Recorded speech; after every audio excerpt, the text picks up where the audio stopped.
بسم اللہ الرحمن الرحیم۔ السلام علیکم۔ Tariq Javed Khokhar advocate law for youth channel کے ساتھ چینل کو سبسکرائب کر لیں، لائک شیئر کومنٹس کریں اور اپنی رائے کا اظہار بھی کریں۔ ابھی بات کر لیتے ہیں کہ جی جیل کے اندر جو آج ٹرائل تھا، جو بھی آج پروسیڈنگ ہوئی ہے جیل میں، اڈیالہ جیل کے اندر، اس میں جتنی بھی ڈیولپمنٹس ہوئی ہیں، جو پروسیڈنگز ہوئی ہیں، جو بھی کیسز تھے ان کے اوپر، یا پی ٹی آئی کے جو بھی کیس تھے، عمران خان صاحب کی اس متعلق جو بھی پروسیڈنگ ہوئی ہے، لطیف کھوسہ صاحب نے اڈیالہ جیل سے باہر اس کے اوپر تفصیلی گفتگو کی ہے، اور پھر انہوں نے پولیٹیکلی بھی عمران خان کا میسج دیا ہے کہ عمران خان صاحب سیاسی طور پر وہ کیا سوچ رہے ہیں، انہوں نے اپنے جو ووٹرز ہیں ان کو کیا پیغام دیا ہے، اور میڈیا کو انہوں نے کے ذریعے جو ہے عوام تک کیا پیغام پہنچایا ہے۔ اس کے اوپر بڑے اہم سوالات ہوئے ان کے اوپر، اس کا انہوں نے بڑے زبردست طریقے سے عمران خان کا صاحب کا، اور جو بھی یہ ایک کانسپیرنسی پھیلائی جا رہی ہے کہ جی ڈیل ہو رہی ہے، اور آج مجھے میڈیا کے اوپر ڈیفرنٹ نیوز آ جاتی ہیں کہ جی آج نامعلوم اشخاص گئے، اہم شخصیت جیل میں پہنچ گئی، ڈیل ہو گئی۔ اس کے اوپر انہوں نے واضح طور پہ بتایا ہے کہ عمران خان صاحب آئین اور قانون کے ساتھ کھڑے ہیں، عوام کے ساتھ کھڑے ہیں، اور وہ عوام کی ہی طاقت سے بذریعہ ووٹ اور بذریعہ الیکشن جو ہے وہ چاہتے ہیں کہ حکومت آنے والے جس کو بھی عوام جو ہے منتخب کرے اس کو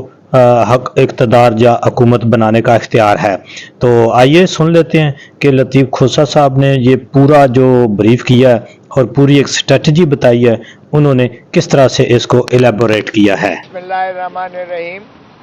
اس سے پہلے کہ میں آج کے کیسز کا آپ کو بتاؤں کہ کیا پیش رفت ہوئی ہے، ایک چیز جو عمران خان نے واضح طور پر کہی کہ یہ جو جس انداز سے شاہ محمود قریشی صاحب کو، جو کہ پاکستان کے ایک سینئر ترین سیاستدان بھی ہیں، سابقہ وزیر خارجہ بھی ہیں، جس انداز سے ان کے ساتھ بدسلوکی کی گئی ہے، اور جس طرح سپریم کورٹ کی تضحیق کی گئی ہے کہ سپریم کورٹ کی ضمانت لینے کے باوجود پہلے انہیں جو ہے رف اپ کر کے انہیں جو ہے 3 ایم پی او کے تحت ڈسٹرکٹ میجسٹریٹ کے نظر بندی کے احکامات سے گرفتار کیا گیا، اور پھر اس فیصلے کو واپس لے کے اس کو، اور پھر ان کو جو ہے جی ایچ کیو کے 9 مئی والے کیس میں انہیں گرفتار کر کے لے جایا گیا، اور اندازہ کریں 9 مئی سے آج تک ان کو گرفتار نہیں کیا گیا تھا جی ایچ کیو والے کیس میں، اور وہ جیل میں رہے، اس کے باوجود کوئی گرفتاری نہ کی گئی۔ تو یہ واضح طور پر یہ سپریم کورٹ ہی کو پیغام تھا کہ آپ بھلے جو مرضی کرتے رہیں، ہم بادشاہ ہیں، ہم نہیں چھوڑیں گے۔ تو یہ انہوں نے کہا یہ جگ ہنسائی ہو رہی ہے دنیا ساری میں پاکستان کی، اور اس سے کوئی جو ہے عوام کی، قوم کی یا ملک کی کوئی خدمت مقصود نہیں ہے۔ دوسری بات انہوں نے کہا کہ یہ جو پاکستان تحریک انصاف کے امیدواروں کے ساتھ جس انداز سے ان کی پہلے کاغذات نامزدگی کے داخل کرنے میں جس طرح رکاوٹیں ڈالی گئیں، اور اب جس طرح سے ان کی جو ہے کاغذات نامزدگی کی جانچ پڑتال میں جس طرح سے ان کے پرپوزرز اور ان کے سیکنڈرز اور ان کے ساتھ جو وکلاء تک جو جاتے رہے ہیں ان کو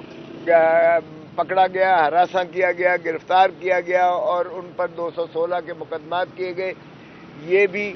ایک الیکشن کمیشن پر ایک بہت بڑا دھبا اور داغ ہے، اور کیئر ٹیکر حکومت بھی۔ تو کیا اس طرح سے فراڈ الیکشنز آپ کروائیں گے ملک میں لیول پلینگ فیلڈ نہ دے کر؟ لیکن اس تمام جبر اور استحصال کے باوجود پاکستان تحریک انصاف کے ریکارڈ جو ہے کینڈیڈیٹس نے کاغذات نامزدگی داخل کیے، اور پاکستان تحریک انصاف کی ٹکٹ اور پلیٹ فارم پر لڑنے کا عزم ظاہر کیا، جس سے اندازہ ہو سکتا ہے کہ پاکستان کے عوام کس قدر پاکستان تحریک انصاف کو چاہتے ہیں، اور کس طرح ان کی جو ہے دلوں کی دھڑکن ہے عمران خان۔ آج کے کیسز کا جو تھا، آج 2 کیسز ہم نے جو بحث کی تھی، پچھلی کل جو بحث کی تھی القادر ٹرسٹ والے کیس میں، اور دوسرا جو ہے توشہ خانہ کے کیس میں محترم عمران خان صاحب کی ضمانت بعد گرفتاری کو ہم نے کنکلوڈ کیا تھا، لیکن آج پروسیکیوٹر نے اس کو بحث کرتے ہوئے اپنی کمر میں درد کا جو ہے وہ، میں بہانہ تو نہیں کہوں گا، لیکن یہ کہہ کر کہ جی میری کمر میں درد ہے، اس لیے انہوں نے مزید بحث کے لیے ہفتے کی تاریخ لی ہے۔ یہ تو سنا تھا کہ ملزم جو ہے طوالت کرتے تھے، یہاں پروسیکیوٹر صاحب جو ہے پچھلی تاریخ پہ بھی انہوں نے کل بھی مغرب تک چلا تھا، آپ کے سامنے ہے، اور آج بھی سارا دن تقریباً اس کے باوجود نہیں ہو پایا ہے۔ ہماری ایک اور درخواست تھی توشہ خانہ کے کیس میں دفعہ 94 کی، ہم نے استدعا کی تھی اس درخواست کے ذریعے کہ 1947 سے جتنے بھی پاکستان کے صدور رہے ہیں، جتنے بھی وزرائے اعظم رہے ہیں، جتنے بھی گورنرز رہے ہیں، جتنے بھی اکابرین ہیں، ان کے بھی توشہ خانہ سے جو تحائف انہوں نے لیے ہیں اس کی بھی فہرست دی جائے، اور ان کے خانوادے نے اور ان کے بچوں نے اور بیگمات نے جو تحائف توشہ خانہ سے حاصل کیے ہیں ان کی بھی جو ہے وہ ایک تفصیل دی جائے اور وہ شامل کیا جائے، ریکارڈ کا حصہ بنایا جائے، تاکہ آپ کو عدالت کو بھی پتہ چلے کہ واحد عمران خان کو 1947 سے ایک وزیر اعظم ہے جس پر اس طرح کا کیس بنا ہے، نہ پہلے کسی پر کیس بنا اور نہ ان کے بچوں نے جو کچھ لیا، اور پھر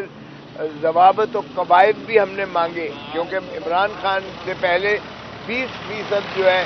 وہ ایویلیویشن پر وہ لے سکتے تھے، عمران خان نے تو الٹا 50% کر دیا کہ 50% جو ایویلیویٹڈ اس کی قیمت ہوگی وہ دے کر کوئی بھی چیز جو ہے تحفہ لے سکتے ہیں۔ تو بہرکیف ہم نے وہ کہا کہ آپ کے پاس موازنہ ہو تاکہ article 25، article 4، article 10A، article 9 اور آرٹیکل 14 جو بنیادی حقوق سے ماخذ ہے، جو عمران خان کے فنڈامنٹل رائٹ سے ماخذ ہے، اور اس میں اور باقیوں کے تشخیص اور تمیز جو ہے وہ ممکن نہیں ہے۔ تو اس پر بحث ہوئی ہے ہماری جانب سے، اور ان کی جانب سے انہوں نے یہ کہا کہ جی یہ جو ہم نے داخل کیے ہیں اس کو دیکھ لیں،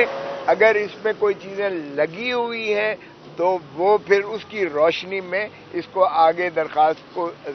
سماعت کیا جائے۔ چنانچہ یہ درخواستیں انہوں نے ہفتے کو رکھی ہیں۔ بشرا بی بی کی جو ضمانت قبل از گرفتاری تھی وہ 6 جنوری تک اس کی توسیع کر دی گئی ہے ان کیسز میں۔ تو یہ کیفیت ہے، اور جو اسلام آباد ہائی کورٹ میں جو یہ کیس ہے اپنا سائفر والا اس کیس میں اسلام آباد ہائی کورٹ نے اس بات پر نوٹس دے دیا ہے کہ یہ کمپلینٹ، یہ تو انہوں نے یہ کہ استغاثہ کیا، ایک FIR کی ہے نا، انہوں نے کہا یہ کمپلینٹ جو ہونا تھی یہ قانون کے مطابق نہیں ہے، اس لیے یہ آگے چل ہی نہیں سکتا ہے سائفر کا کیس، یہ جورسڈکشنل انکیپیسٹی ہے ان دا کمپلینٹ اٹ سیلف۔ تو اس کے اوپر جو ہے اسلام آباد ہائی کورٹ نے نوٹس دیا ہے، اور چونکہ پروسیکیوٹر موجود تھے انہوں نے نوٹس ایکسیپٹ کیا ہے، اور امید ہے انشاءاللہ کہ سائفر والا کیس بھی quash ہو جائے گا۔ عمران خان صاحب سے آج بھی ملاقات ہوئی ہے، وہ پرعزم ہیں، وہ کہتے ہیں کہ قوم میرے ساتھ ہے، جو ہے عوام میرے ساتھ ہے، اور وہ چاہتے ہیں کہ حقیقی جمہوریت پاکستان میں جو ہے یہ عمل پیرا ہو اور پاکستان ترقی کی منازل پر ہو۔ وہ نہیں چاہتے کسی کی بھی مداخلت، کسی نان اسٹیٹ ایکٹر کی مداخلت نہیں چاہتے، یہ جمہور کا حق ہے، حق حکمرانی اللہ تعالیٰ کی حاکمیت اعلیٰ کے تابع، اس لیے وہ جمہور پر ہی یقین رکھتے ہیں اور وہ ووٹ ہی کے ذریعے انشاءاللہ ان معاملات کو طے کریں گے۔